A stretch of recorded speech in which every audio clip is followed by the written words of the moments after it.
अस्सलामुअलैकुम प्यारे दोस्तों, आज हम आपको एक नेक बेटी और जालिम बाप का वाक़या सुनाने वाले हैं। ऊंचे पहाड़ पर पहले ज़माने में एक गांव था जिस पर ज़्यादातर आबादी यहूदी वालों की थी और वहां यहूदी रहा करते थे। और उस गांव के पास एक बड़ा घना जंगल था जहां खतरनाक दरिंदे रहा करते थे। उसी गांव में एक यहूदी लड़की अपने बाप के साथ रहा करती थी। वो बाप अपनी बेटी पर बहुत जुल्म किया करता था क्योंकि उस गांव का रिवाज था, वहां बेटियों पर बहुत ज्यादा जुल्म किया जाता था। उसके पास बहुत सी बकरियां थी जिसको चराने के लिए वो पहाड़ पर ले जाया करती। लेकिन एक बार बहुत गर्मी पड़ रही थी। वो बकरियों के साथ पहाड़ पर गई और फिर उसने बकरियों को चरने के लिए छोड़ दिया और खुद एक पेड़ के नीचे आकर बैठ गई और उसे नींद आ गई। जब उसकी आंख खुली, इतनी देर में उसकी सबसे अच्छी बकरी ना जाने कहाँ चली गई। उसने देखा कि उसकी सारी बकरियां तो मौजूद है लेकिन सबसे प्यारी बकरी गायब है। तो वो बहुत परेशान हुई और बकरी को ढूंढने लगी और बकरी का नाम लेकर पुकारने लगी। इतने में वो बकरी भी एक तरफ से बोलने लगी। जब उस लड़की ने उस बकरी का आवाज का पीछा किया तो वो देखा एक पेड़ के नीचे वो बकरी बंधी हुई है और पानी पी रही है। ये बहुत ज्यादा हैरान हुई, बकरी को यहाँ पर किसने बांधा। वो करीब गई तो यहाँ पर एक झोपड़ी बनाई हुई थी और झोपड़ी के अंदर एक बुजुर्ग बाबा बैठे हुए थे। उनका चेहरा नूरानी था। वो लड़की जब अपनी बकरी को लेने करीब गई तो उसने अपने बकरी को खोलना चाहा। लड़की कहने लगी, ये मेरी प्यारी बकरी, क्या तू मुझे भूल गई है और यहाँ से जाना ही नहीं चाहती। बकरी ना जाने अपनी जबान से क्या क्या कह रही थी। उसी वक्त वो बुजुर्ग बाबा वहाँ पर आ गए। उन्होंने कहा, बेटी तुम यहाँ क्या कर रही हो। तो उस लड़की ने कहा, ये मेरी बकरी है, मैं इसे पहाड़ों पर चराने के लिए लाई थी लेकिन वहाँ से ये भाग गई और यहाँ पर आ गई। आप मुझे मेरी बकरी वापस लौटा दे, मैं इसे लेकर चली जाती हूँ। उससे पहले कि वो लड़की आगे बढ़ती, उसे जोरदार चक्कर आ गई क्योंकि वो गर्मी का मौसम था और उसे सांस तक लेने में तकलीफ हो रही थी। उसने ऊपर देखा तो उसकी सेहत कुछ अच्छी हो गई। तो बाबा ने कहा, बेटी लगता है कि तुम बहुत ज्यादा मेहनत करती हो। तो उस लड़की ने कहा, जी हाँ बाबा, मैं दोपहर के वक्त बकरियों को चराने के लिए लेकर आती हूँ और उन्हें चराती हूँ। बाबा ने मुस्कुरा कर कहा, बताओ बेटी तुम्हें क्या चाहिए। उसने कहा, काश यहाँ पर बादल आ जाए, ठंडी ठंडी हवाएं चलने लगे और मौसम अच्छा हो जाए। वो अल्लाह वाले बाबा कहने लगे, अगर यही बात है तो फिर उन्होंने वजू किया और हाथों को उठा लिया और अपनी जबान पर कुछ मांगने लगे। लड़की ने गौर से सुना तो वो बाबा कह रहे थे, अल्लाह पाक इस बंदे की दुआ को कबूल कर ले, या अल्लाह हमारी दुआ को सुन ले। वो बाबा दुआ करते जा रहे थे और रोते जाते। पहले तो उनकी आंखों में नमी आ गई और फिर मुंह से रोने की सिसकियां आने लगी और वो पूरी तरह से गिड़गिड़ा कर दुआ मांग रहे थे। और वो लड़की उनकी हालत को देखकर परेशान हो रही थी। वो सोचने लगी कि मैंने अपनी जिंदगी में बेशुमार लोगों को देखा है लेकिन इस तरह से किसी को भी मांगते हुए नहीं देखा। और अजीब बात तो ये है कि वो बाबा ना जाने किससे मांग रहे थे। उनका रोना बड़ा अजीब था। पहले तो वो लड़की डर रही थी कि बाबा इतना क्यों रो रहे हैं। लड़की परेशान हुई और खौफ के मारे बुजुर्ग बाबा को देखती जा रही थी। वो सोच रही थी कि ये क्या कर रहे हैं और आखिर ये किससे मांग रहे हैं। अचानक वही सूरज जो अकड़ दिखा रहा था वो कहीं पर छुप गया। हवाएं जो बहुत गर्म थी वो हवाएं ठंडी हो गई। ऐसा लग रहा था कि कहीं बर्फ गिर रहा हो। जंगल में हवा बढ़ती जा रही थी और बहुत सुकून हो गया। बादल का एक टुकड़ा कहीं से आ गया, लड़की और बुजुर्ग बाबा के सर पर खड़ा हो गया। बुजुर्ग बाबा ने एक बार फिर दुआ के लिए अपने हाथ उठाई लेकिन इस बार वो अल्लाह का शुक्र अदा कर रहे थे। दुआ और शुक्र अदा करने के बाद वो उठे और उठकर लड़की की तरफ मुंह करके बैठ गए। उनकी सफेद दाढ़ी आंसुओं से तर थी। उन्होंने अपने हाथ में मौजूद रुमाल से अपनी दाढ़ियों को साफ किया और कहा, देख लो मेरा रब किसी की बात को नहीं टालता। तो लड़की कहने लगी, कौन सा रब, किसका रब, आप क्या कह रहे हैं, क्या मुझे आप बताएंगे और ये गर्मी में अचानक कैसा मौसम हो गया? आप किस रब की बात कर रहे हैं? तो अल्लाह वाले कहने लगे, मैं उसी रब की बात कर रहा हूँ जो रब्बे वाहिद है, उसके सिवा कोई रब नहीं, वो एक है, उसके सिवाय हम किसी की इबादत नहीं करते। और जो कुछ भी तुमने देखा, मैं उठा और बैठा, वो नमाज पढ़ने का अंदाज था। मैं ये इबादत कर रहा था।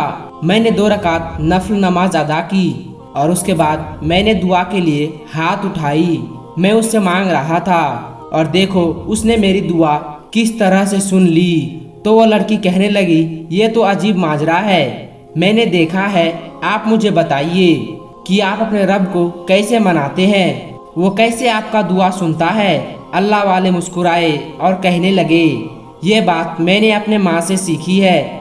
जब मैं छोटा था और कोई भी बात मनवाना चाहता था तो फिर मैं रोने लगता था और मेरी माँ से मेरा रोना बर्दाश्त नहीं होता था और वो तड़प जाती, फिर मुझे गोद में उठा लेती और मुझे चूमती थी, मेरी आंखें साफ करती थी, मेरी ख्वाहिश को मेरी माँ पूरी करती थी। मैं जो भी कहता वो वही करती। बुजुर्ग ने बताया और अल्लाह ने मुझे हिदायत दी और मैं आलिम दीन के पास कुरान मजीद पढ़ने गया। मैं बता दूं, कुरान मजीद मेरे रब की मुकद्दस किताब है। जब मैं कुरान पढ़ने जाता तो एक दिन मौलवी साहब ने फरमाया, अल्लाह एक इंसान को 70 माओं से ज़्यादा प्यार करता है। बुजुर्ग बाबा कहने लगे, बस वो दिन है और आज का दिन है। मैं रोता हूँ, गिड़गिड़ाता हूँ, तो मेरा अल्लाह जो 70 माओं से ज़्यादा प्यार करता है वो मेरी हर जायज़ दुआओं को सुन लेता है। ये मेरा कमाल नहीं बल्कि उस रब का कमाल है। तो लड़की कहने लगी, इसका मतलब है कि आप जिस रब को मानते हैं उसने ही पूरी दुनिया को बनाई है। मुझे और आपको और मेरी इन बकरियों को उसी ने ही बनाई है। ना सिर्फ बकरियों को बल्कि ये दरख्त के पत्ते और सूरज, चांद, ज़मीन के जर्रा जर्रा को उसी ने ही बनाई है और ये ज़मीन की बाहर की दुनिया, हर चीज़ को उसी ने बनाया है। बुजुर्ग ने कहा, बेटी कहाँ जाओगी, हर जगह उसी ने ही बनाया है। तो लड़की कहने लगी, बाबा आप मुझे कलमा पढ़ा सकते हैं, वही कलमा जिसे पढ़कर लोग मुसलमान हो जाते हैं। तो बाबा ने कहा, आओ मिलकर वजू करो। बाबा ने उसको पूरा तरीका बताया। फिर बाबा के पास आकर उसने कलमा पढ़ा और फिर वो लड़की मुसलमान बन गई। बाबा ने उसे नमाज पढ़ने का तरीका भी बताया। वो बहुत खुश थी, जैसे कि दुनिया की हर दौलत उसे मिल गई हो।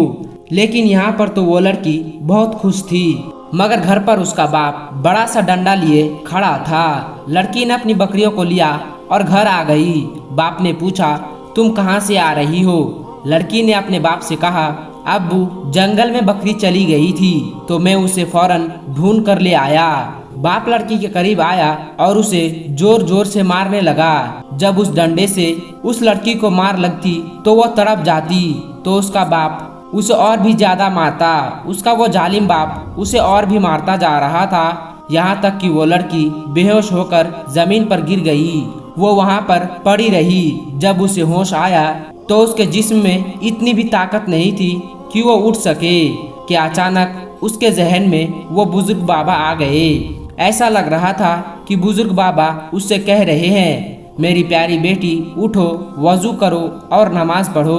उसके बाद वो लड़की उठ गई, वजू की और नमाज पढ़ने के बाद उस बुजुर्ग बाबा जैसा दुआ मांगना शुरू कर दिया। ये मेरे अल्लाह, मेरा बाप मुझसे मोहब्बत नहीं करता, मेरे बाप के दिल में तू इस्लाम की सम्मा रोशन कर दे, उसके दिल में भी तू अपना मोहब्बत डाल दे। इधर उसका बाप जंगल की तरफ से कहीं जा रहा था। जब वो जंगल में पहुंचा तो वहां अचानक एक खूंखार चीता आ गया। वो चीता उसकी तरफ बढ़ रहा था और ऐसा लग रहा था कि उसे खा जाएगा। इससे पहले कि उसका बाप वहां से भागता, उस चीते ने उस पर हमला कर दिया और वो आदमी जख्मी हो गया। उस चीते को मारने का हुक्म नहीं था और उसी वक्त वो अल्लाह वाले उस जगह पर आ गए। उन्होंने चीते से कहा, बस हो गया, मिल गई उसे सजा, अब तुम चले जाओ। वो चीता वहां से चला जाता है और वो आदमी बैठे हुए उस बुजुर्ग बाबा को देख रहा था। वो आदमी कहने लगा कि तुम कौन हो और यहाँ पर क्या कर रहे हो, और तुम्हारे कहने पर ये चीता कैसे चला गया? उन्होंने कहा, तू बच गया, तूने पता नहीं किसकी वजह से, तुम्हारी बेटी की वजह से, जिसे तुम अभी मार कर आ रहे हो। तू जानता है तेरी बेटी मुसलमान हो चुकी है। उसने कहा, क्या बकवास कर रहे हो? बुजुर्ग बाबा ने कहा कि मैं बकवास नहीं कर रहा हूँ, और आज उसी बेटी की वजह से तू बच गया। अगर तू ये बात नहीं मानता तो मैं एक बार उसी चीते को बुलाता हूँ, वो तेरा काम तमाम कर देगा। बुजुर्ग बाबा ने इशारा किया और वो चीता जो कुछ देर पहले चला गया था, उनके एक इशारे से पेड़ के नीचे से छलांग मारकर आ गया और उस आदमी पर कूद पड़ा। वो आदमी बचाओ बचाओ कह रहा था। वो आदमी कहने लगा कि मैं मान लिया। तो बुजुर्ग बाबा ने कहा, बताओ तू अपनी बेटी पर जुल्म करेगा? बता, क्या तू उसे मारेगा? तो उस आदमी ने कहा, नहीं, मैं वादा करता हूँ मैं अपनी बेटी पर कभी भी जुल्म नहीं करूँगा। अल्लाह वाले ने कहा, हमारे दिल में बेटियों से मोहब्बत की जाती है। तो जालिम आदमी कहने लगा, बाबा मैं आपसे माफ़ी मांगता हूँ, मैं अब ऐसी कोई भी हरकत नहीं करूँगा और मैं भी मुसलमान होना चाहता हूँ। आखिर मेरी बेटी ने मेरे मुसलमान होने की दुआ की है। और फिर उस आदमी ने कलमा पढ़ा और मुसलमान हो गया। ये वाकया हर उस इंसान के लिए है जो अपनी बेटियों को बोझ समझते हैं। इस्लाम में बेटियों से मोहब्बत की जाती है। बेटियां तो हमारे आंगन की हसीन फूल होती है, उन्हें बहुत प्यार से रखो और उन्हें कभी भी तकलीफ ना दो।